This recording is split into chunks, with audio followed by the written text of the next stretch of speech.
Cool. Hey guys, just almost coming up to 9 o'clock, so I'll just give it a couple, another 30 seconds and we'll rip into things.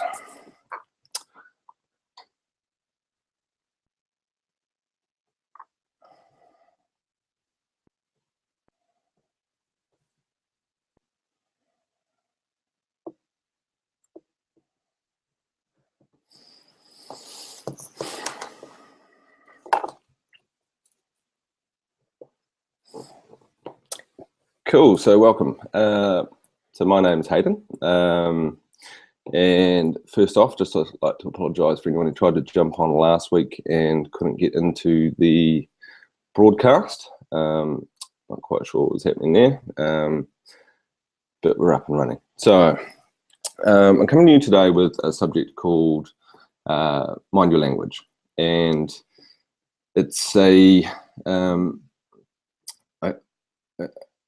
I guess you know, a lot of people don't really pay attention to what they speak about and what they, you know, the chit chatter that's going on in the back of your head. And it doesn't mean you're crazy. A lot of people do look at their, well, they don't realise that there's constantly self-talk and movies playing in the back of your head. So I'm just going to break it down a little bit today, because there's a real difference to what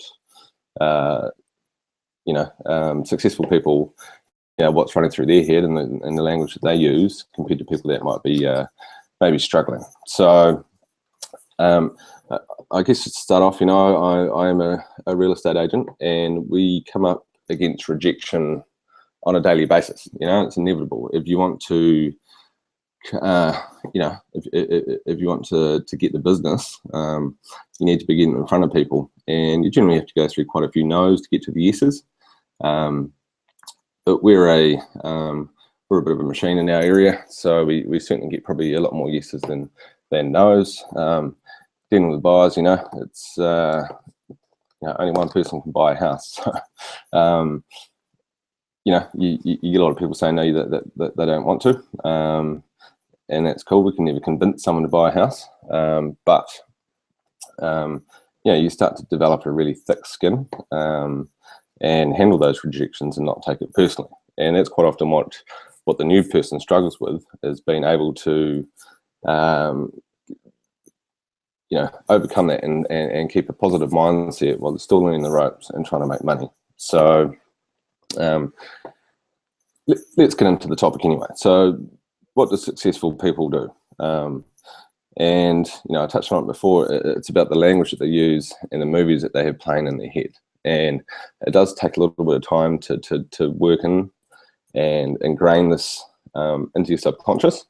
But it's all about daily action, and I'll get into that. So probably first off, I just want to cover what, you know, the average person who's maybe struggling to get results, you know, in any facet of life, you know, what sort of chit chat do they have going on in the back of their heads, and what sort of language are they using, and how is that going to hold them back?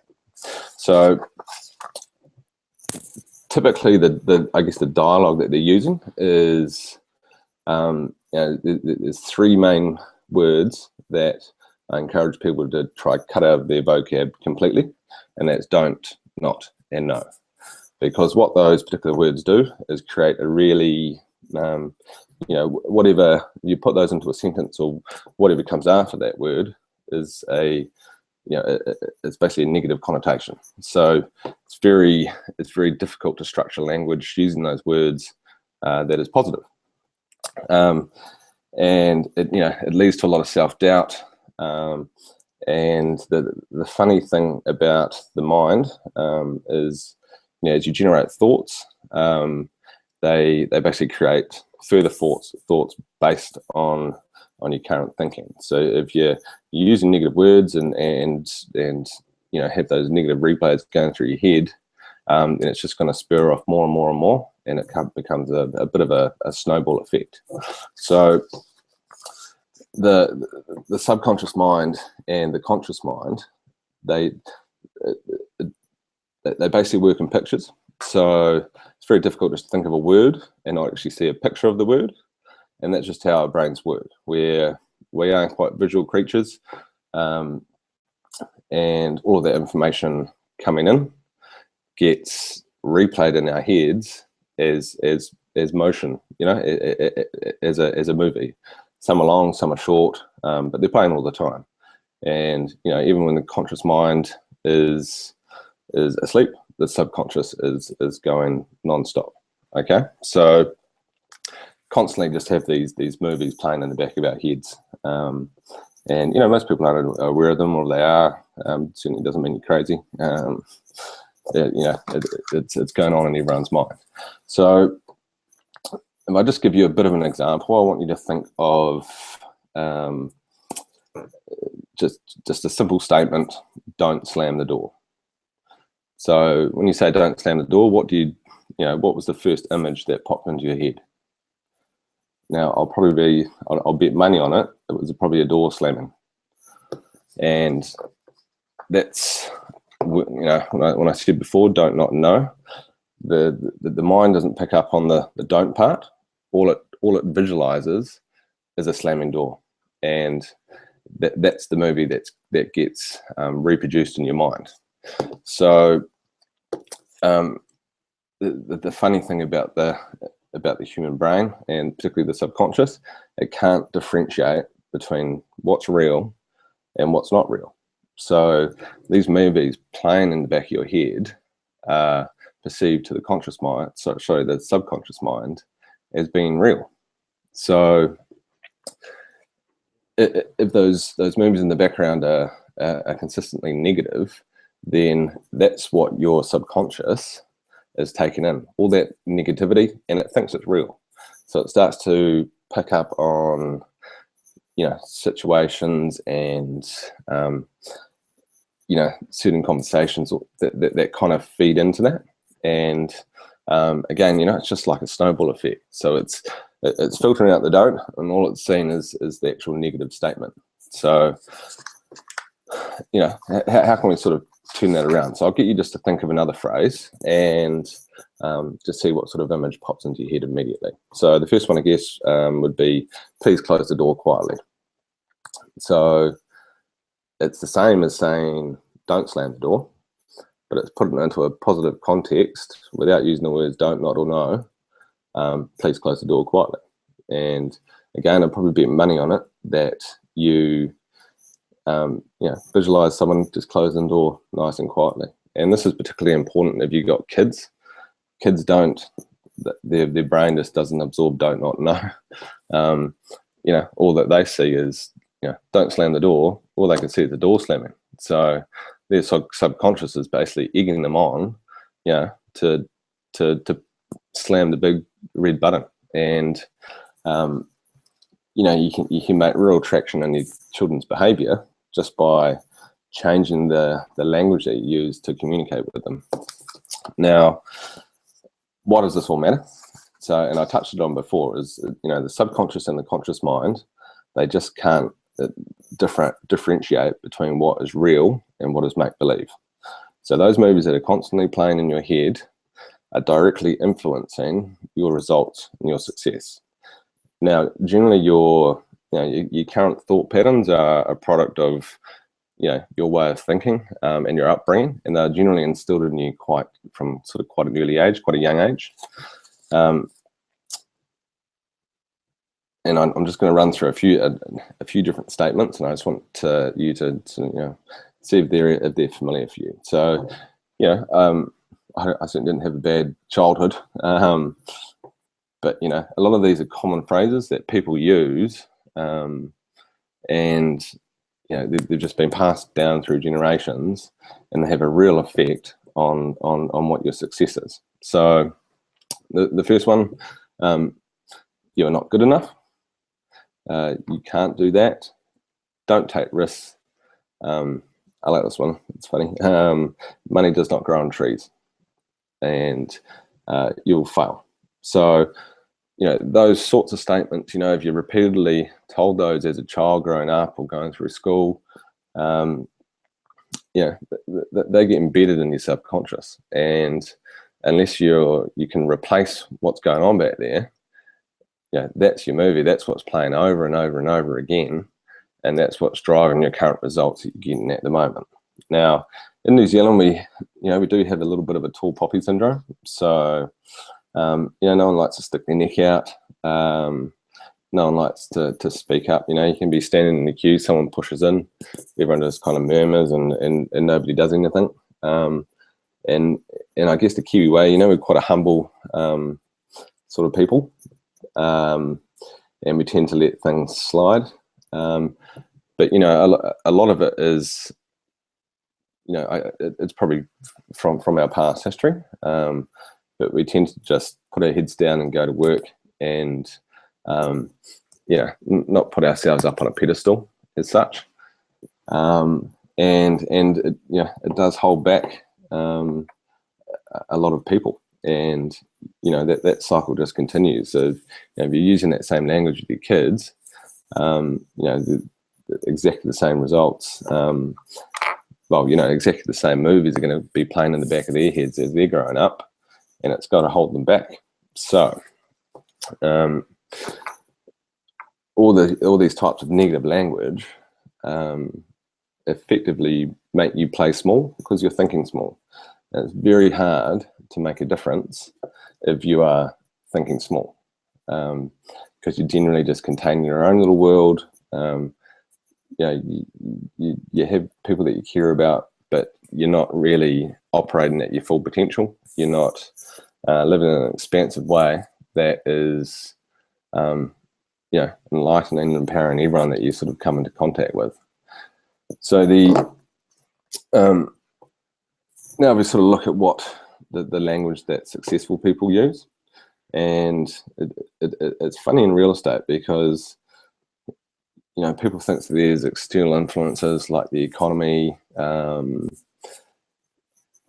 an election on, or what interest rates are doing, all that sort of thing. And if you really focus on those things, then business is going to be really hard. Standing around the water cooler just moaning about how the market's tough and you've got no listings and the sales aren't coming, all that's doing is being reinforced into the back of your mind. And your subconscious isn't going to help you out. Isn't going to give you the drive to do what's necessary to be successful.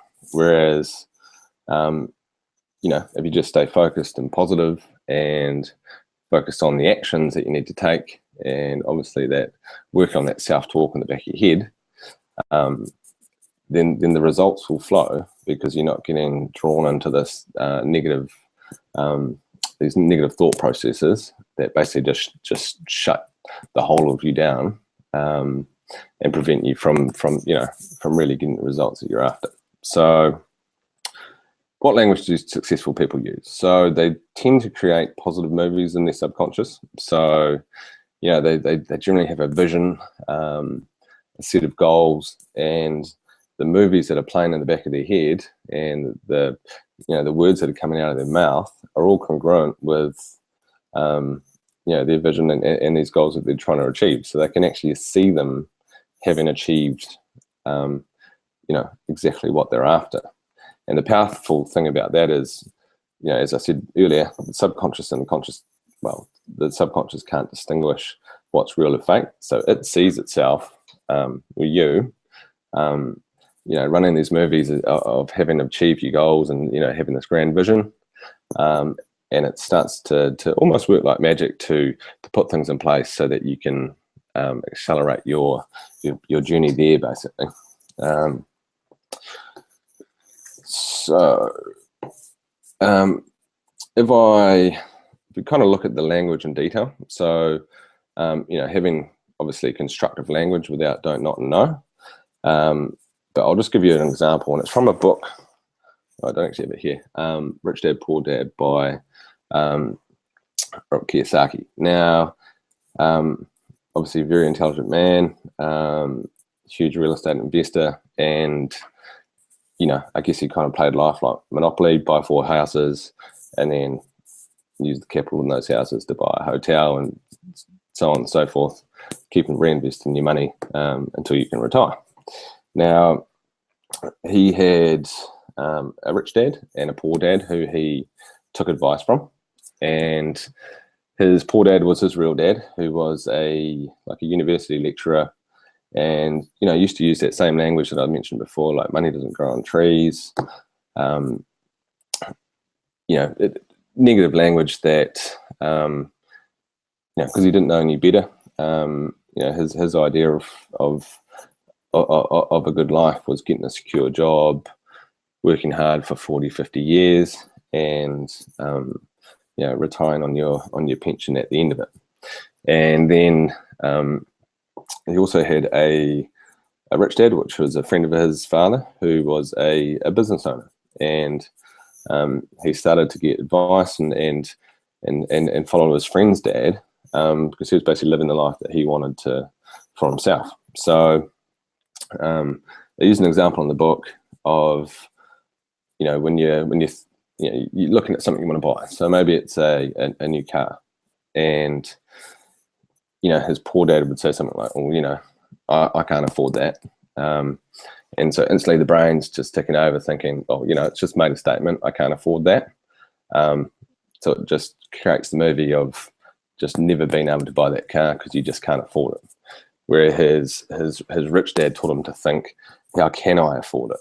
So straight away, by transforming that statement into a question, the subconscious mind is forced to come up with solutions that are going to answer that question. So he doesn't just make a statement, he's basically implanted a question, a constructive question, around the same issue, which is how to buy a new car, and his brain sets to work. And what it does is start to just kind of tap into that internal power that you don't normally use, because all these creative ideas will start to spin out of your subconscious, and you'll start to be aware of opportunities that may have always been there, but now that you're open to them, because your subconscious is looking for them for a way to provide you with a way to afford that new car, and it basically opens up all your senses to be able to achieve exactly what you're after. So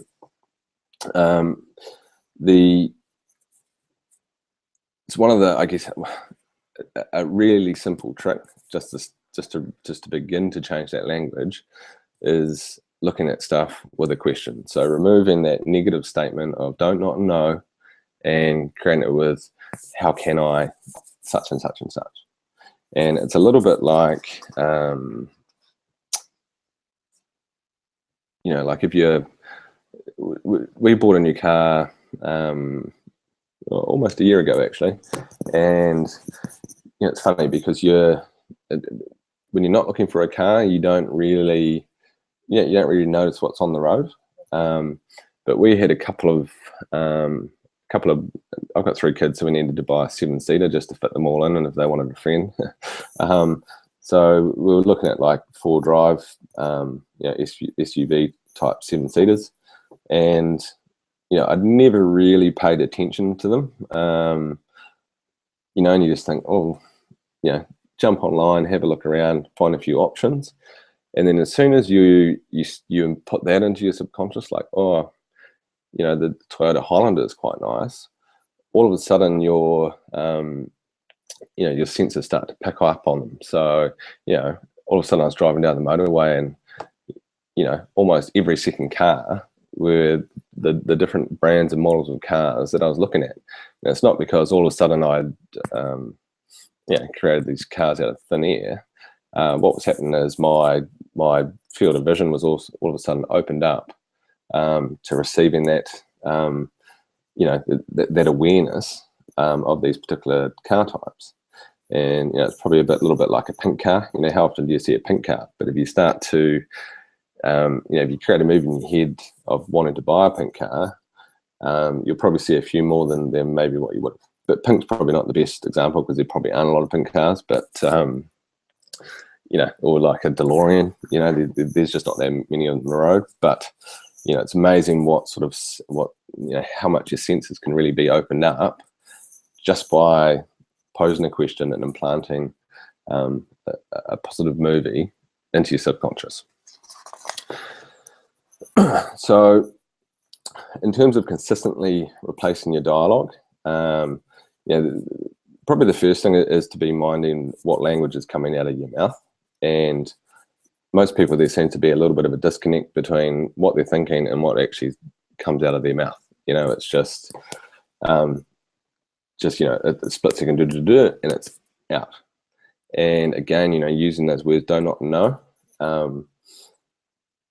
You're speaking them and you might not be aware of them, but your subconscious is taking everything in. So you really need to, basically the topic of this title is mind your language. So you really need to become aware of how you're talking to people and what you're actually putting out there.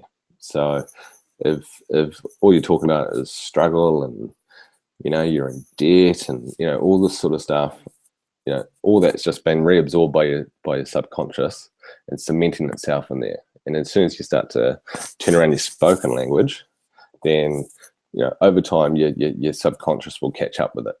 Now, there's a few ways to really accelerate this, and probably the first one is probably my favorite, and that is reading empowering books. Now, I never used to be much of a reader, just because I didn't read anything worthwhile. I'm not a big fiction reader, and read about my hobbies like fishing and bits and pieces like that, which is cool, and I enjoyed it, but it wasn't necessarily going to get me ahead in life. And then probably about 10-15 years ago, I started to get into personal development and realized there was this whole genre of books about improving yourself, and financial books to upskill yourself on what to do with money and how to invest it, how to improve your relationships. There's so many different topics within that whole personal development genre. There's literally thousands and thousands of books out there and quality authors that are worth reading. Now, what reading does is as you read, you're forced to create those movies in your head. So you can't just take in words on the page and the words just go straight into your brain. It just doesn't work that way.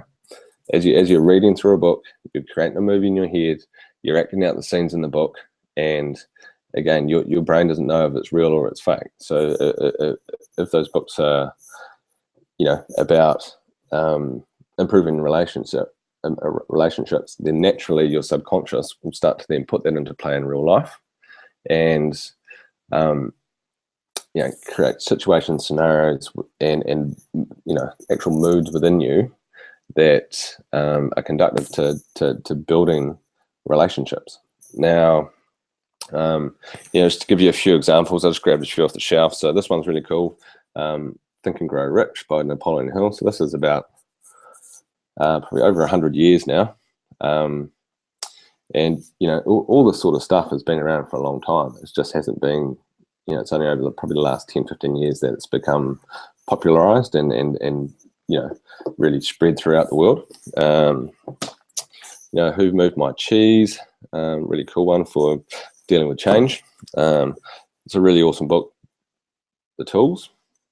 So that's just a few. If you want some other suggestions, then just flip me a message, and I can send you a list of some of the ones that I've read that have been really beneficial. So, just the act of reading and having to create those movies in the back of your head of what you're reading, again, just implants those behaviors into your subconscious.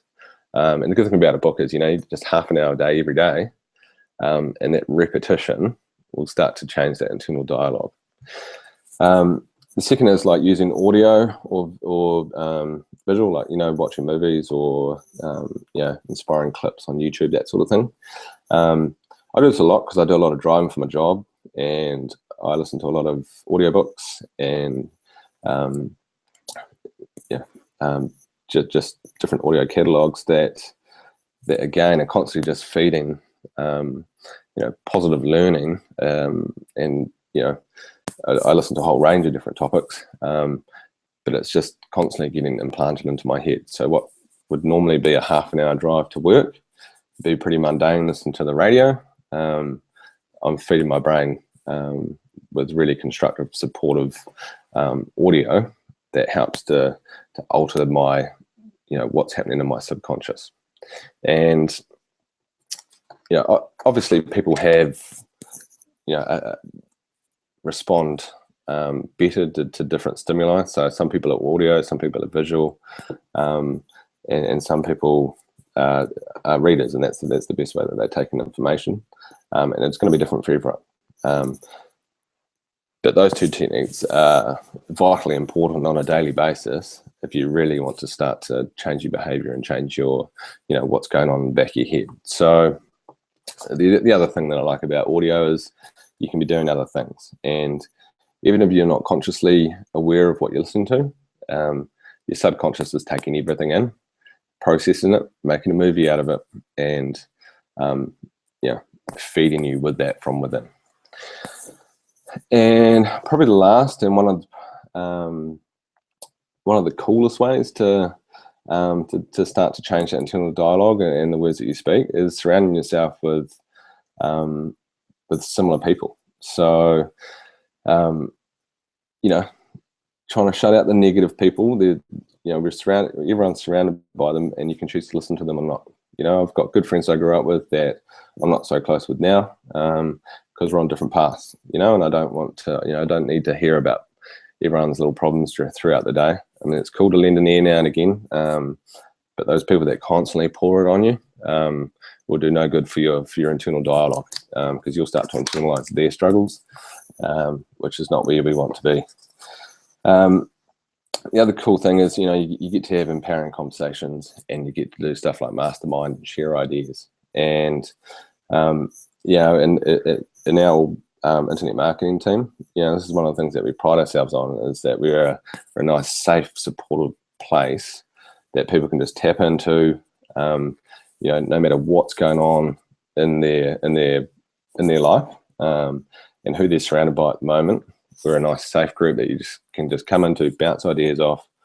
If you have a bad day, leave that at the door, and we're positive. So it's quite funny. We had there's a young girl in our team called Tia, and she was quitting a job. She just decided she'd had enough and walked on out. And that would probably freak out a lot of people. And she kind of poured her heart out to the team for the reasons why. And all there was in there is nothing but support. Whereas you went and told some of your friends or colleagues, how I'm quitting my job, they'll be like, oh no, what are you doing? How are you going to pay the bills? Rah-de-rah-de-rah. Rather than seeing the exciting new chapter that sort of opened up for Tia. So one of the products we have as well with Empower Network is the Inner Circle audios. So I listen to these a lot in the car, and they're basically there's about 150 of them at the moment, but they range from half an hour to a couple of hours long, and it's leaders within our business talking about mindset, doing specific training on how you need to be thinking, how you get from having the 9-to-5 mindset to being an entrepreneur. And it's very, very powerful because it's all positive. It's people on the same path that we're on.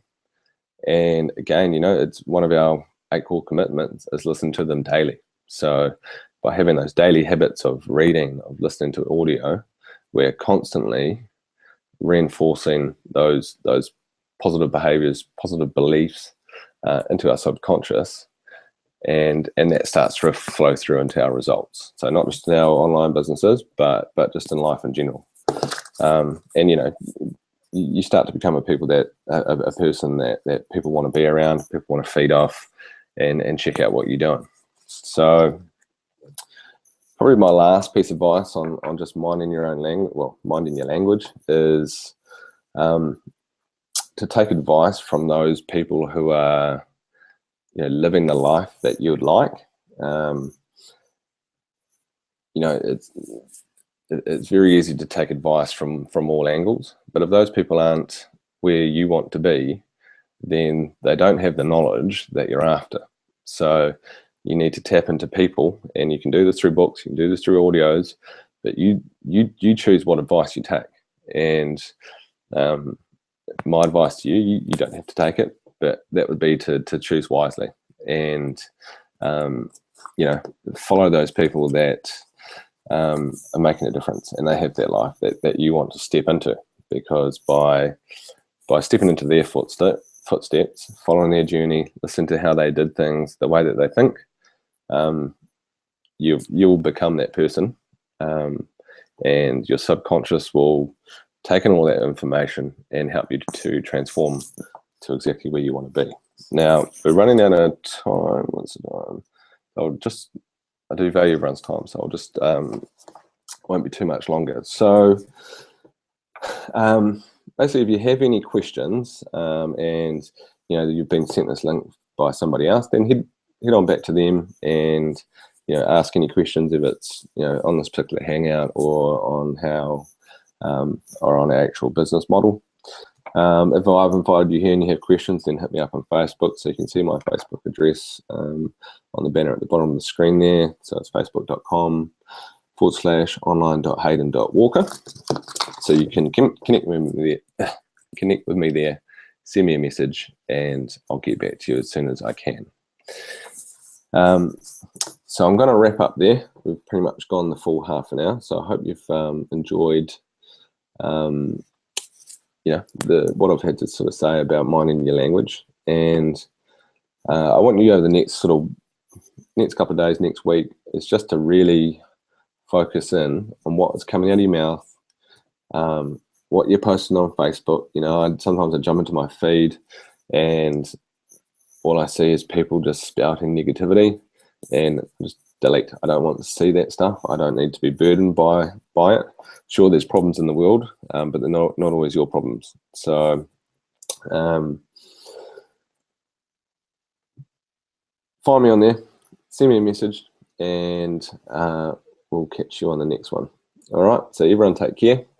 And I'm glad I'm still trying to get rid of this cold a little bit. I didn't have any coughing fits, so that's cool. So we'll see you on the next one.